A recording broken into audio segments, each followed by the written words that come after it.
parler du 7e sommet des chefs d'État et de gouvernement du Forum des pays exportateurs de gaz qui s'est tenu Lyon à Alger le 2 mars 2024. Alors, c'est un sommet important. Beaucoup de gens en Algérie n'arrivent pas à comprendre qu'est-ce que c'est que ce forum mondial des pays exportateurs de gaz. Qu'est-ce qu'ils sont venus faire à Alger? Il y a eu la déclaration d'Alger qui a ponctué les travaux de ce sommet. En quoi c'est important? En quoi c'est du prestige pour l'Algérie? En quoi c'est un événement qui a mis en valeur l'Algérie? Eh ben, il faut savoir que le forum mondial des pays exportateurs de gaz, c'est pas l'équivalent de l'OPEP, mais c'est devenu une organisation de plus en plus importante. De plus en plus importante, pourquoi? Parce que l'OPEP, pour le pétrole, c'est très connu. C'est une organisation qui fixe les prix du baril du pétrole et qui a un impact, une influence importante sur le marché mondial du pétrole. Et ben, les pays qui produisent du gaz ont essayé de faire la même chose, mais sans trop faire comme l'OPEP. Pour une raison simple, c'est que le gaz naturel n'est pas comme le pétrole et on ne peut pas déterminer son prix d'un commun accord parce que le mode de transport du gaz, les négociations, la manière dont on doit vendre le gaz, avec laquelle on vend le gaz, ça rend très différent le gaz naturel du pétrole. Mais le Forum mondial des pays exportateurs de gaz, il a été créé début des années 2000, en 2001 plus exactement. Il regroupe donc 11 pays membres. 5 pays sont en Afrique, c'est l'Algérie, l'Égypte, Guinée équatoriale, la Libye et le Nigeria. 3 pays au Moyen-Orient, Iran et le Qatar. 3 pays en Amérique latine, la Bolivie, Trinité et Tobago, Venezuela. Et la Russie qui est le grand pays. Sauf que les États-Unis d'Amérique, qui sont le premier producteur mondial, ne font pas partie de ce forum. Mais cela n'a pas empêché ce forum de détenir quand même pas moins de 70% des réserves mondiales prouvées de gaz naturel et 40% de la production mondiale du gaz qui est commercialisée et 47% des exportations du gaz par gazoduc. Et c'est pratiquement la moitié des exportations du GNL dans le monde passe par les pays membres de ce forum. Et à l'occasion d'Alger, le Sénégal a intégré officiellement il y a les Émirats Arabes Unis, excusez-moi. Il y a 12 pays membres, il y a les Émirats Arabes Unis aussi qui sont membres, et pas uniquement que le Qatar, de ce forum mondial des pays exportateurs de gaz. Le Sénégal, parce qu'il y a des pays qu'on les appelle les pays membres observateurs, et qui sont l'Angola, l'Azerbaïdjan, l'Irak, la Malaisie, la Mauritanie, le Mozambique et le Pérou, et le Sénégal à l'occasion. Donc la mission de ce forum, c'est quoi? Ça ne peut pas être comme le pétrole. Parce que le gaz naturel, d'abord, il n'est pas encore aussi consommé que le pétrole. Il faut savoir que dans le monde aujourd'hui, le pétrole, ça reste l'énergie, la source d'énergie la plus utilisée, la plus consommée. 31,6% de la consommation mondiale de l'énergie primaire, comme source d'énergie, c'est le pétrole. Le pétrole reste la première source d'énergie avec 31,6% de la consommation mondiale de l'énergie primaire. Ensuite, nous avons le gaz naturel, 26,7%. Ensuite, le charbon, 23,5%. Ensuite, il y a le nucléaire, 4,7%, les énergies renouvelables, 7,5% uniquement. Et on est loin encore de ce monde à transition écologique, on est encore très très loin. 82% de l'énergie dans le monde, elle vient des énergies fossiles. Directement, indirectement, de l'énergie fossile, essentiellement le pétrole, le gaz et le charbon. La production mondiale d'électricité, 61% de l'électricité produite dans le monde vient des énergies renouvelables. Alors, le charbon, c'est 35% de la production mondiale d'électricité. Il est à l'origine, grâce au charbon, on peut produire 35% de l'électricité dans le monde. Le gaz naturel, 22,7%. Le gaz, il a de l'avenir. Pourquoi il a de l'avenir? Parce que il peut être beaucoup moins polluant que le pétrole. Et le gaz, il est vendu à travers 2 formes. Ou sous forme de gazoduc. Il y a les gazoducs à travers le monde, les gazoducs qui peuvent relier les continents, comme les 3 gazoducs que l'Algérie avait, maintenant on n'en a que 2, via la Tunisie pour relier l'Italie, via le Maroc pour relier l'Espagne, et un qui relie directement via la Méditerranée jusqu'à l'Espagne. Il y a beaucoup de gazoducs à travers le monde, on va pas rentrer dans les chiffres, etc., c'est quand même très compliqué. En tout cas, il y a le gaz elle est vendu ou via gazoduc ou via le GNL, c'est-à-dire on le transforme en état de liquide et on le met, on charge des bateaux, on le vend à travers le monde, on l'expédie à travers le monde entier. Donc c'est différent du pétrole. Dans le pétrole, il y a des oléoducs, mais il n'y a pas des oléoducs qui traversent les continents comme il y a les gazoducs. Parce que le pétrole, il est plus facile à transporter, comme il est en liquide, il est beaucoup plus facile à exporter. Et donc, les pays pétroliers, producteurs de pétrole, s'entendent entre eux plus facilement. Ils arrivent donc à contrôler les prix, ou à essayer de contrôler les prix, même s'il y a des grands pays qui sont hors OPEP, aujourd'hui on parle d'OPEP+, pas d'OPEP, parce qu'elle a réussi. Les États-Unis, grand producteur, n'est pas membre de l'OPEP, mais il arrive à influencer les prix. Le Canada, grand producteur de pétrole. Il n'y a pas que les pays membres de l'OPEP qui peuvent avoir un contrôle sur les prix du pétrole. En tout cas, c'est difficile de calculer les prix du gaz parce que le gaz, il y a des infrastructures de transport et des infrastructures de transformation qui sont beaucoup plus compliquées que le pétrole parce que le pétrole, il suffit juste de le transporter, de le raffiner, ça produit des carburants, ça peut produire, on peut l'utiliser pour l'électricité, c'est plus facile à utiliser. C'est pour ça les pays pétroliers arrivent à influencer sur les prix. Alors que les prix producteurs de gaz et exportateurs de gaz ne peuvent pas fixer les prix. Parce qu'il y a différentes manières. Les prix le gaz qui passe par le gazoduc, on appelle ça des contrats à long terme. Donc c'est des prix qui sont fixes et qui évoluent. C'est des contrats de 10, 15 ans, voire 20 ans, même 25 ans des fois, et qui évoluent petit à petit à la demande mondiale.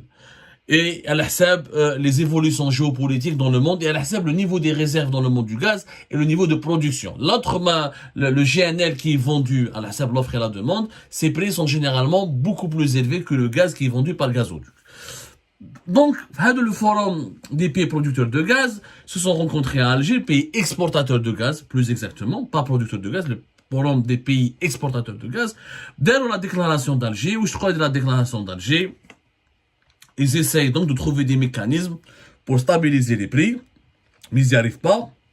Ils arrivent, les pays gaziers, pardonnez-moi, ils essayent de collaborer entre eux pour conseiller le monde d'utiliser plus le gaz que le pétrole, parce que le gaz c'est une énergie beaucoup moins polluante et elle peut faciliter la transition écologique, et pour améliorer l'approvisionnement en gaz naturel, aider les pays à mieux utiliser leurs ressources, trouver des nouvelles technologies pour exploiter le plus de gaz naturel, trouver des nouvelles technologies, de nouvelles techniques pour transporter de façon beaucoup plus sécurisée le gaz naturel. On est plus dans la coopération, dans la concertation et dans les échanges pour développer l'industrie du gaz que dans le contrôle des prix ou le contrôle d'un marché mondial du gaz. C'est différent. Sauf que ça reste un événement important et ce forum, même s'il pèse pas autant que l'OPEP, il est appelé à jouer un rôle majeur à l'avenir parce que le gaz naturel, l'une des énergies dont la consommation va peut-être augmenter beaucoup plus que le pétrole, parce que le pétrole, dans les transitions écologiques, et comme les réserves du pétrole baissent, on découvre plus du gaz que du pétrole. Justement, l'Algérie, pour parler de l'Algérie, c'est un pays gazier. Nous sommes plus un pays gazier qu'un pays pétrolier. Ça, les Algériens ont tendance à l'oublier. Ils ont tendance à l'ignorer. Il faut toujours le rappeler. En Algérie, 55% de nos hydrocarbures, c'est du gaz. On est 55% de ce que nous avons comme réserve d'hydrocarbures, c'est pas du pétrole, c'est du gaz. Donc, on est un pays gazier, on a des gisements importants, qui l'industrie du gaz en Algérie, elle a commencé, voire avant l'indépendance et juste après l'indépendance. On était parmi les premiers pays au monde qui se sont lancés dans le GNL, et dans la liquéfaction du gaz, la transformation du gaz en l'état liquide pour pouvoir l'exporter à l'étranger. Il y a eu des grands projets. Là, il faudrait qu'on en parle. On va faire une émission historique sur le gaz naturel. L'Algérie 1964, donc, elle fait le premier complexe de GNL qui est Kamel, compagnie algérienne du métal liquéfié. On a lancé 69, l'Algérie lance les premiers projets de gazoduc. L'Algérie, elle a une grande histoire. 1983, elle inaugure le grand gazoduc international Henri Comati, qui a été renforcé par les années précédentes, qui a une capacité d'une trentaine de milliards de transporter une trentaine de milliards de mètres cubes de gaz. 1975, Hasser Mel se dote d'un plan de développement pour extraire plus de 100 milliards de mètres cubes de gaz. Il y a eu des grandes dates historiques. Plus tard. Maintenant, le problème de l'Algérie, c'est lequel? C'est important que cet événement s'est déroulé à Alger, etc. Ok. Mais la question principale, est-ce que l'Algérie est un pays gazier qui profite de son gaz? Et qui arrive à s'enrichir grâce à son gaz? Eh bien, malheureusement, non. Et très peu d'experts arrivent à expliquer pourquoi l'Algérie ne profite pas réellement de son gaz. Parce que de prime abord, grâce au gaz au pétrole, on peut acheter des armes, on peut acheter des médicaments, notre pays se développe, on a la sécurité. Non mais, franchement, on fait partie des plus importants, des 20 pays gaziers les plus importants dans le monde, mais qui trouve le niveau de vie de la population algérienne, qui trouve la situation de l'économie algérienne, qui trouve la situation de l'industrie algérienne, qui trouve la situation des salaires, le niveau des salaires en Algérie. Quand tu vois le mode de vie des foyers algériens, c'est pas normal, c'est pas un pays gazier, c'est pas le Qatar, les États-Unis, l'Australie, les Émirats, etc. Eh ben, il y a un gros problème au niveau de l'exploitation de cette richesse. Alors, des explications s'imposent. Je fais un mot la production tana, retenez les chiffres suivants. 55% de nos réserves, c'est du gaz naturel. La production maintenant, la production des hydrocarbures, 66% c'est du gaz naturel. 24% c'est du pétrole. Le reste, c'est des condensats et du GPL. C'est d'autres énergies fossiles. Nous sommes donc un pays essentiellement gazier.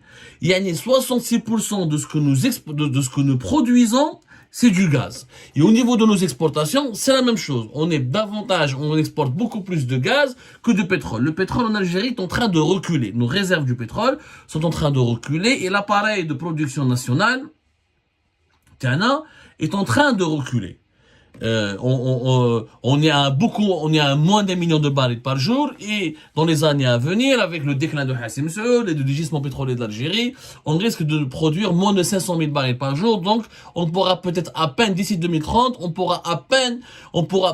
risque de manquer de pétrole parce que la consommation nationale, elle augmente. Elle était de plus de 400 000 barils. Là, elle est en train de dépasser les 500 000 barils par jour. C'est que la moitié de ce que nous produisons en pétrole est destiné à la consommation nationale. En réalité, c'est beaucoup plus que cela. Depuis 2020, il y a eu le Covid. Depuis 2021, 2022, 2023, même 60%. On a dit à Algérie Part, خرجنا لكم des chiffres précis, importants. لازم تقراوهم يا جماعة باش تفهموا باللي ما كاينش من l'Algérie est en train de perdre son statut de pays pétrolier. وحنايا notre place, sincèrement, notre place au niveau de comment on appelle ça, notre place au niveau de l'OPEP n'est plus aussi importante. Wallah ya jma'a, sincèrement, ما عندناش une place importante au sein de l'OPEP. Yani l'Algérie dans 3-4 ans, elle pourrait même quitter l'OPEP, ça n'aura aucune incidence. Parce que nous vivons et nous exportons essentiellement du gaz. Nous vivons et nous exportons essentiellement du gaz. Et donc, on devrait se concentrer normalement sur le gaz. Bon, le pétrole, une prochaine fois, je mettrai les chiffres, comme ça vous n'allez pas pouvoir vous perdre. Je préfère qu'on reste très factuel. Donc, le mouchkit al gaz en Algérie, c'est que on est un pays qui on produit beaucoup. Les exportations taouana, on n'exporte pas assez. En tout cas, on n'exporte plus assez. En 2022, par exemple, on a exporté 36 milliards de mètres cubes de gaz, alors qu'en 2021, on a exporté 39 milliards de mètres cubes de gaz. On parle, soi-disant qu'en 2023, on a dépassé les temps, ça se rappelle avec l'équivalent de 39 ou la 38. Les chiffres officiels à 2023 n'ont pas été encore officiellement arrêtés. On parle de 34,9, voilà. 34,9 milliards de mètres cubes qui ont été exportés par l'Algérie. Ça, c'est le gaz naturel. Voilà, 34, c'est quand même beaucoup moins qu'en 2022. Hein. Alors qu'en 2022, on était à 36 milliards de mètres cubes. Donc, nos exportations sont en train de baisser. Ça, c'est le gaz qu'on exporte par gazoduc. On a le GNL. Bon, le GNL, c'est des... Par exemple, en 2022, on a kiff 22 millions de mètres cubes d'exportation, alors qu'en 2021, on a exporté pour 25 millions de mètres cubes de GNL. Bon, à 2023, il y a une évolution, malabanesh. Il n'y a pas eu des chiffres, encore une fois, qui ont été, il n'y a pas de chiffres officiels qui ont été arrêtés. Mais malgré la baisse de nos exportations, on reste le premier fournisseur. En 2022, depuis 2022, on est le premier fournisseur de l'Italie, parce que le gaz russe ne parvient plus dans les pays européens. L'Italie, longtemps qui a été premier client du gaz algérien, mais qui se fournissait beaucoup en gaz russe aussi, et qui s'approvisionnait beaucoup en gaz de l'Azerbaïdjan. Mais l'Algérie, depuis la crise de la guerre en Ukraine, elle est devenue le premier fournisseur du gaz de l'Italie. Nous sommes le deuxième fournisseur de l'Espagne, après les États-Unis d'Amérique, depuis 2022. Nous sommes le deuxième fournisseur de la Turquie au niveau du gaz naturel liquéfié. On est le deuxième fournisseur aussi de la Grèce au niveau du gaz naturel liquéfié. Et notre gaz, nous le vendons aussi au Portugal, à la Slovénie, un peu à l'Autriche, au Royaume-Uni, un peu à la Chine. Mais malgré tout cela, on n'en profite pas. Pourquoi? Parce qu'on a une consommation nationale qui augmente énormément. C'est très important. C'est très important. Alors, si nous avons en 2022, par exemple, exporté pour 36 milliards de mètres cubes, sur le marché national, nous avons consommé plus de 50 milliards de mètres cubes. Hadi en 2022, alors qu'en 2021, on a consommé pour 48 milliards de mètres cubes. C'est-à-dire que 60%, plus de 60%, entre 60 à 63% de notre gaz, il est consommé localement. On n'arrive plus à l'exporter. Parce qu'on a une consommation nationale kbira. Et donc, 99% de notre électricité, elle provient du gaz naturel. Donc là, le gaz naturel est une richesse pour l'Algérie, mais c'est une richesse qu'on arrive de moins en moins à exporter. La preuve, les chiffres sont en train de baisser. De 39 à 36 entre 2021 et 2022. Et de 36 à 34 et quelques entre 2022 et 2023. Et chaque année, le problème là, non. Encore. Où chaque année, la consommation du gaz augmente. En Algérie, par exemple, en 2021, la consommation du gaz la consommation nationale du gaz naturel a augmenté de 7,8%. Alors que la consommation des produits pétroliers de 3% et la production et la consommation de l'électricité, elle a augmenté de 11,5%. Donc chaque année, nous avons un rythme d'augmentation de 7 à 8% au niveau de la consommation nationale du gaz. Donc plus on consomme du gaz, moins on exporte. Moins on exporte, moins on gagne de l'argent. Moins on gagne de l'argent, moins l'État algérien a de l'argent. Donc moins on a de l'argent, moins on a des devises pour importer, pour financer des investissements, pour développer le pays, pour investir dans le développement de notre pays. Sauf, qu'est-ce qu'on fait de ce gaz que nous consommons? Il y a deux types. En Europe, par exemple, les chiffres, le gaz est beaucoup utilisé dans l'industrie. Il n'est pas utilisé uniquement par exemple, en Europe, 40% de la consommation du gaz, elle est à usage domestique pour le chauffage et la cuisson. Ceci dit, en Europe, 55% de la consommation du gaz est dédiée à l'industrie et au secteur électrique. Il y a la production d'électricité et à l'industrie. L'industrie, donc, c'est ce qui permet à un pays de se développer, de produire des richesses, etc. Sauf que quand on regarde le cas de l'Algérie, malheureusement, la consommation de l'énergie, que ce soit gaz ou la pétrole, toutes les énergies confondues, 44-47% c'est les ménages.